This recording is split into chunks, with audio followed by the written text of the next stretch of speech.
Hello and welcome to my garden.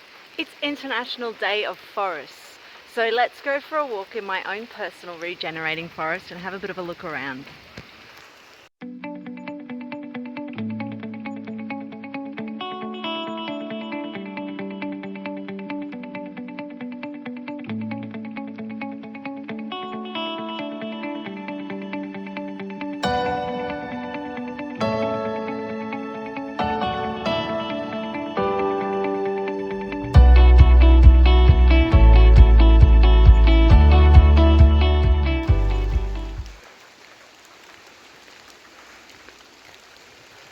As you can see, it's raining, which is fantastic. We never hate the rain here.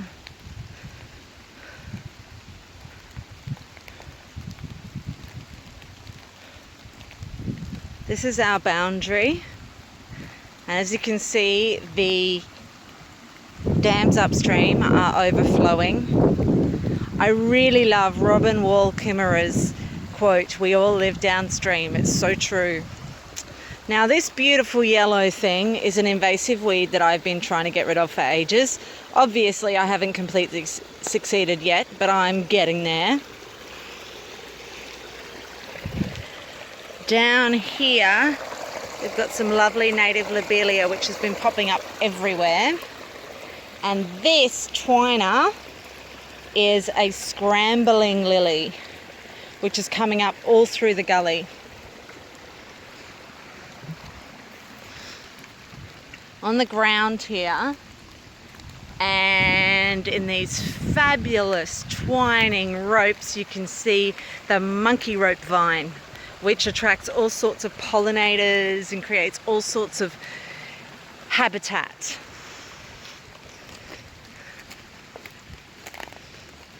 It's also all along the fence. It's not looking as good as it has in past years, but I'm sure this rain's going to help.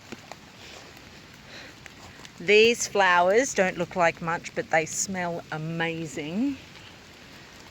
Baby spotted gum.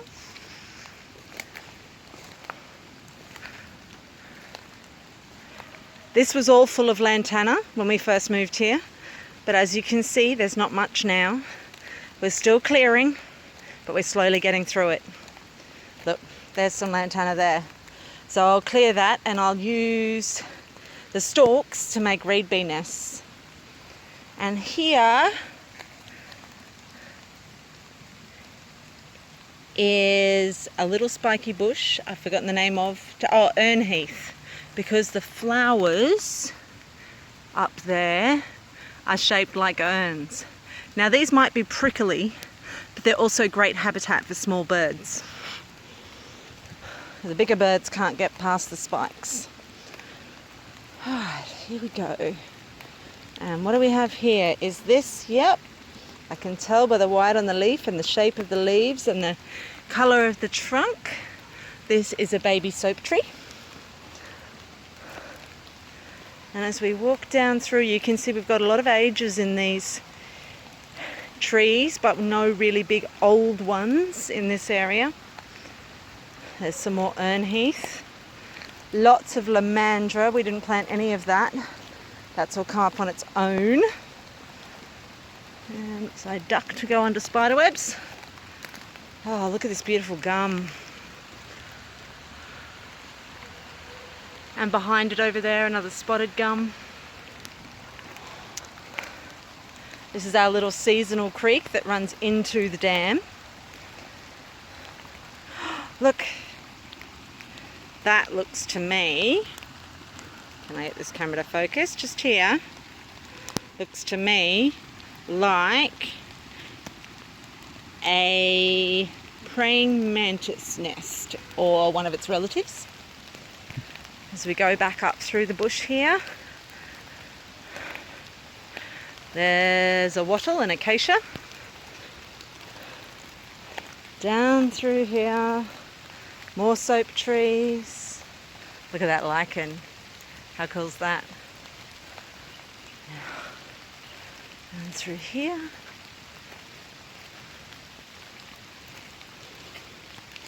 You can see the dam through there, looking brown from the overflow, but trust me, it gets a lot clearer as soon as the dust settles.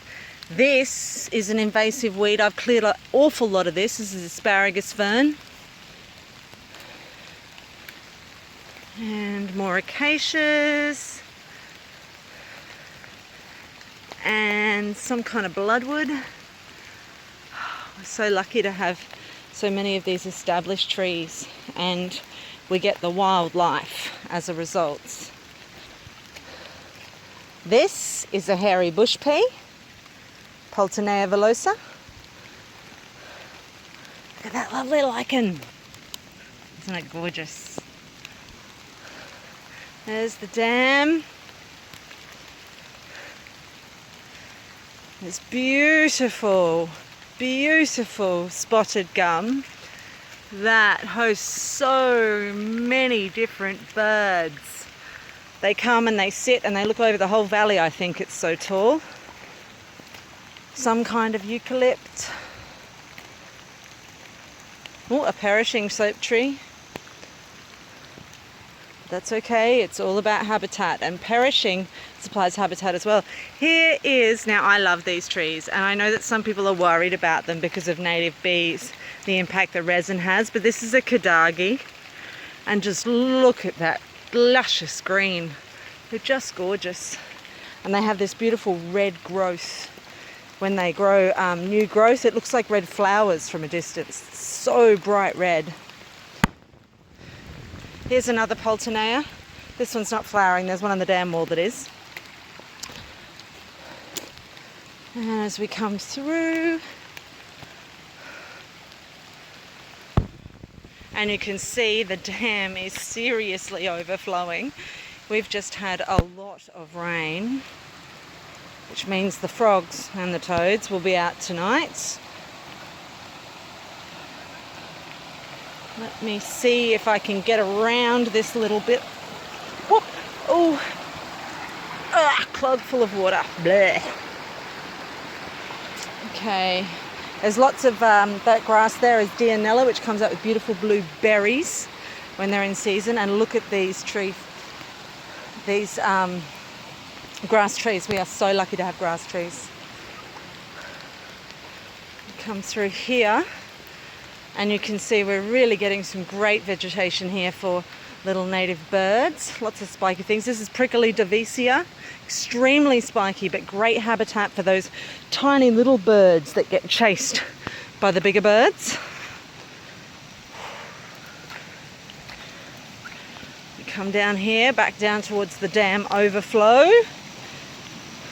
That's our mulberry tree. That's clearly exotic. But who's going to move in a mulberry tree when the kids love harvesting? Invasive Commelina. I'm waiting for the native to take over so I can clear it. Unfortunately, the people here before us put a lot of rubbish into the overflow, which we haven't managed to all clear yet. And the native Commelina is down here, slowly working its way up to take over from the exotic. Oh, I don't even know if I can get across here at the moment.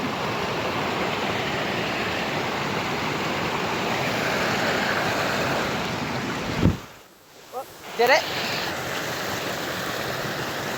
Now tonight, I'm guessing that is going to be absolutely alive with the sound of striped marsh frogs. They make a tick-tock sound. They go. And every time we get rain, they're all in that gully. We've got a lot of Singapore daisy here, which we're trying to clear. Not doing very well on that. This is the other Poultonea I was talking about that's flowering on the dam wall. And this is Hovia, and it's going to flower soon. Beautiful blue flowers. Let's keep going.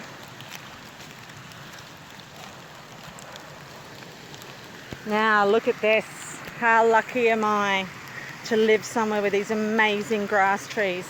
Xanthorrhea johnsoni. Let's be honest, I don't know how to pronounce it properly, but they're beautiful.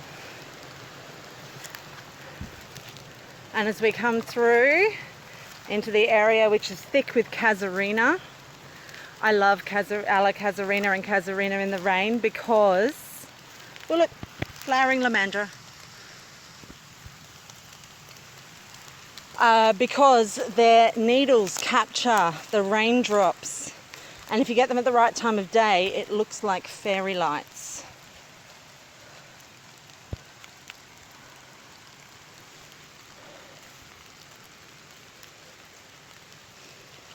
Okay, here we go. Coming up through the back now, we're almost through the section of our block that we've allowed to regenerate.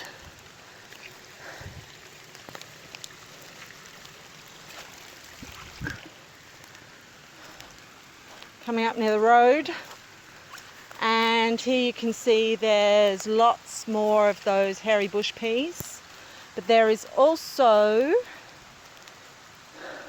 some acacias here which are quite interesting in that, look at their leaves. They look more like needles than leaves, but they come out in beautiful, beautiful flowers. Puffy little blossoms. That's pretty much it. As you can see, I'm getting well and truly drenched. I'm standing beside this beautiful ironbark. Look how thick that is. I can barely even get my arms around it. And just for an interesting little fact, do you see that?